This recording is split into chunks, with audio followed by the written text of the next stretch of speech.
సహకరించండి. ఒక మహిళకి నాకు సపోర్ట్ చేయండి.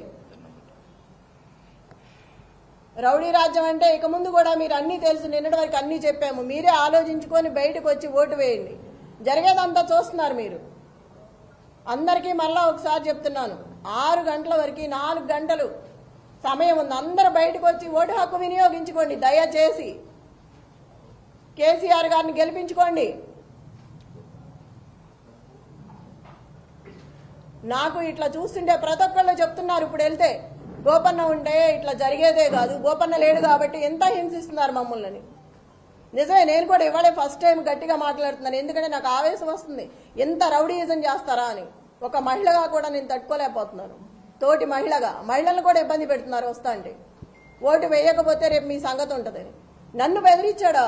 ఆ నల్లగా ఉన్నాడు, ఏం పేరు, నవీన్ యాదవ్ మనిషి, ఆ 150 మందిలో ఉన్నాడు. రేపు చెప్తాను ఈ సంగతి అంటున్నాడు. నన్నే బెదిరిస్తున్నాడు, రేపు చూస్తాను ఈ సంగతి ఏందో అని. ఇంత అరాచకమా? ఏడిస్తే ఏడిసానంటారు, నవ్వితే నవ్వానంటారు. ఏంది పిచ్చి గొడవలన్నీ? బాధ రాదా మనిషి అన్నాక? అడిగితే అడిగామంటున్నారు. మీరందరూ కూడా చూస్తున్నారు కదా, మార్నింగ్ నుంచి అందరూ వచ్చారు కదా, తీసుకున్నారు, జరిగిందంతా చూస్తున్నారు.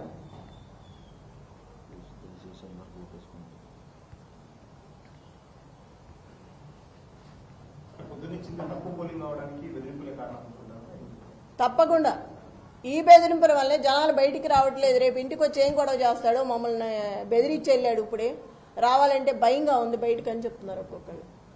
నేను అక్కడికి కనపడిన మహిళలందరికీ చెప్తున్నాను, భయపడొద్దని. ఎంతమందినని మనం చెప్తాం కదా, ఇంత రౌడీజాన్ని చూసి ఫస్ట్ టైం వాళ్ళు కూడా భయపడుతున్నారు. పిల్లలు ఉంటారు ఇళ్లలో, రేపు మేము ఇట్లా వచ్చామనుకో వాడు మమ్మల్ని ఏం చేస్తాడో, బయటకు వచ్చి మేము ఓటు కోసం వచ్చినా వద్దన్నా కూడా డబ్బులు పెట్టి వెళ్తున్నాడు ఇంట్లో. ఇప్పుడే పంచారు, 2 సందుల్లో పంచారు, పోలీసులు నుంచోనే ఉన్నారు, ఏం అంటలేదు. మేము వెళ్తే మమ్మల్ని వెళ్ళిపోమని గొడవ చేస్తున్నారు.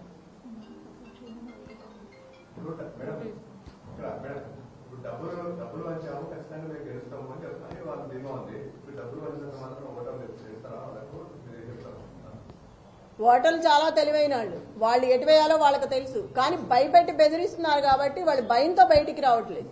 ఇక డబ్బుల సమస్య కాదు, బెదిరింపు, గోండాయిజం, రౌడీ రాజ్యం, ఇది దానికి భయపడుతున్నారు జనాలు. ఒక మహిళగా నన్ను బెదిరిస్తున్నారు. ప్రతి ఓటరు దయచేసి బయటకు వచ్చి ఓటు హక్కు వినియోగించుకోండి. ఎవరికి భయపడాల్సిన అవసరం లేదు. మీకు అండగా నేను ఉంటాను. ఏ ఆపద వచ్చినా నాకు ఫోన్ చేయండి, మీ దగ్గరకు వచ్చి నేను నిలబడతాను. నేను మీకు అండగా ఉంటాను, పార్టీ అండగా ఉంటుంది. ఎవ్వరు భయపడద్దు.